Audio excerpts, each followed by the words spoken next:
For a long time, sensitive people served as the planet's emotional shock absorbers, absorbing others' pain, silently enduring, agreeing to cruelty, hearing reproaches about being too sensitive. This era is ending right now. Carl Jung foresaw this moment. He described a powerful psychological shift capable of changing all of society. The introvert outmaneuvers the narcissist. Highly sensitive people begin to surpass the selfish. If you are such a person, your transformation is not just possible, it is inevitable. Jung called this the main psychological transition of our time. He saw it decades ago, the moment when people who feel everything finally attain their greatest gift. Not by becoming callous, not by breaking, but by turning into a strategic threat to anyone who tried to use them. This is what Jung understood, and what most miss. What happens when the punch absorber becomes an engine? When the one who for years silently recorded every lie, every deception, every hidden motive decides to apply that knowledge? This is no longer a victim. This is a hidden genius who has been gathering data for years. The world will soon learn what empaths are truly capable of. We live in an era that psychologists call the peak of narcissism.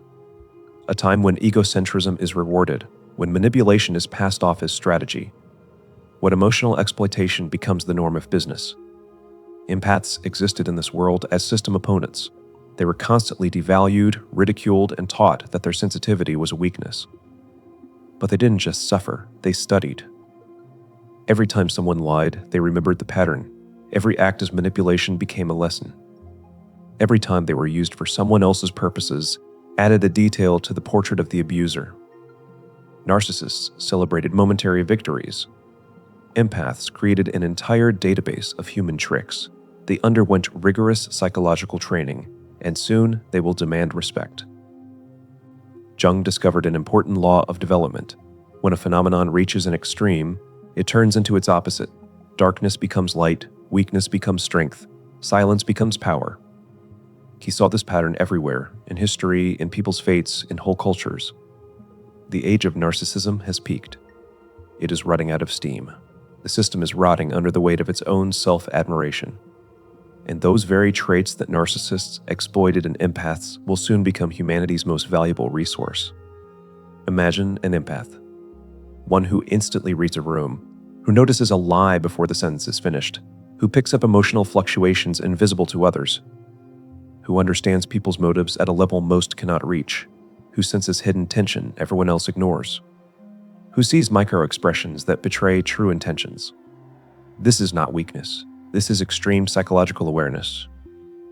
It seemed like weakness only because empaths used it defensively, trying to smooth over conflicts, help everyone, take on others' pain to make things easier for them. They turned their super tool into a support service, became emotional maids cleaning up others' psychological trash, human shields protecting others from consequences, translators explaining to toxic people why they are bad, and to good people why they tolerate it.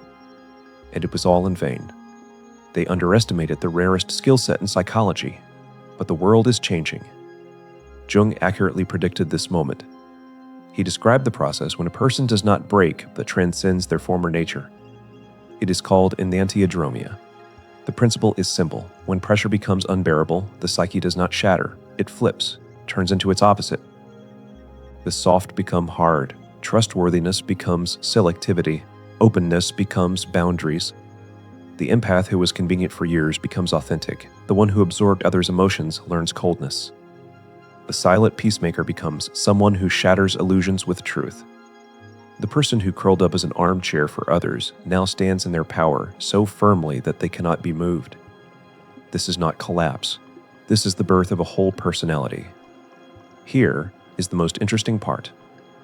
That very power empaths suppressed all their lives, the ability to set boundaries, refuse manipulation, cut off people without guilt, say no. Without justification, put themselves first, allow others to face the consequences of their actions, watch others struggle without rescuing them. This is not a shadow, it is the lost half of their power. Most empaths feared their dark side. They were taught that anger makes them bad, boundaries make them selfish, and self-care is narcissistic self-absorption. And they hid these qualities, became half people, light without darkness, gift without protection, sensitivity without power, like a coin without a reverse side, a battery with only one pole. Wholeness requires the union of opposites.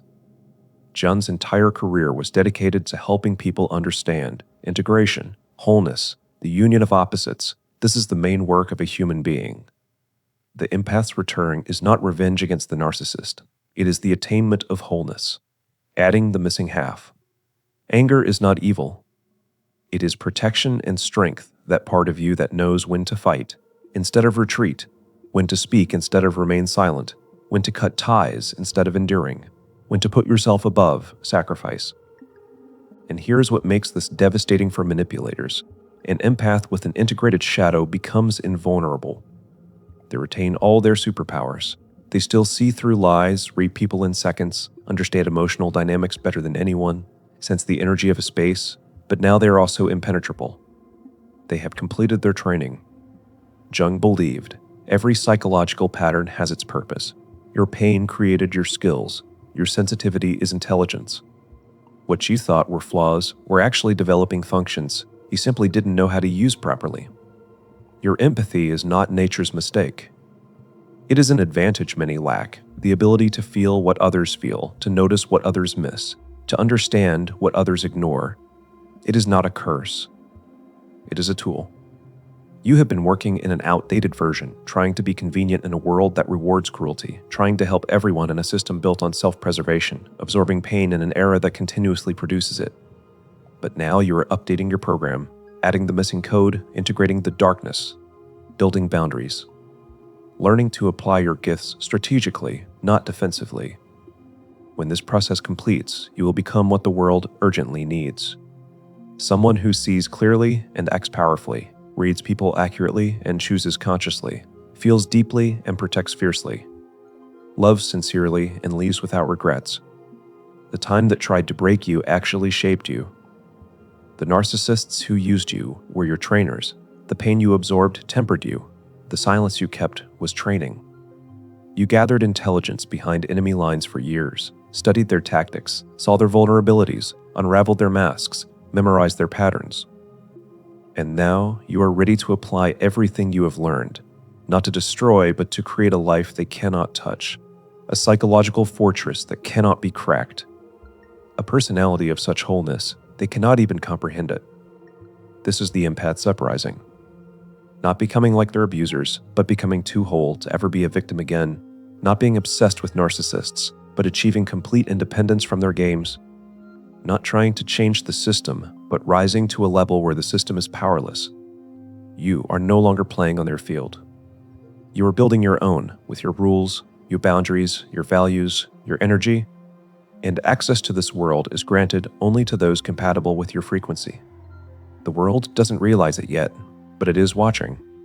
Empaths everywhere are undergoing the same awakening, integrating their shadow, establishing boundaries, strategically applying their abilities, cutting off toxic people without regret, building a life based on authenticity rather than a desire to please. And the more empaths complete this transformation, the more society will shift. Narcissists' tactics will stop working. Systems built on exploitation will begin to crumble. The culture that glorified manipulation will sink. Jung foresaw this shift because he understood psychological logic. The suppressed eventually manifests. The underestimated eventually rises. The exploited eventually awakens. Not through violence, not through chaos, through transformation. Empaths are not coming to take revenge. They are coming into their power. And that is far more terrifying for systems built on oppression. Your return does not need to be forced. It is already underway. Every boundary you set, every toxic acquaintance you cut off, every preference for yourself over others' comfort, every word of truth spoken instead of silence, every trust in your own intuition instead of doubt, every decision to leave without trying to fix everything. This is transformation already. The only question is, are you doing it consciously or not? Are you accepting the process or fighting it, meeting your shadow or continuing to suppress it? If you are ready for your return, you already know it. You feel it in your body, the weight of having been too nice to those who didn't deserve it. Years of feeling undervalued, clear understanding of who must go, confidence that you will no longer tolerate it, readiness to put yourself first, the desire to stop being predictable. This is not a crisis. This is not hardening. This is integration, wholeness, that lost half of your power finally coming into the light. The great victory of empaths is not to outplay narcissists at their own game. It is to exit the game entirely and build something better, to create spaces where manipulation doesn't work, to cultivate relationships based on genuine connection, to build a life where your sensitivity is strength and your boundaries are unbreakable, where you use your gifts consciously and protect your energy fiercely, where you are whole.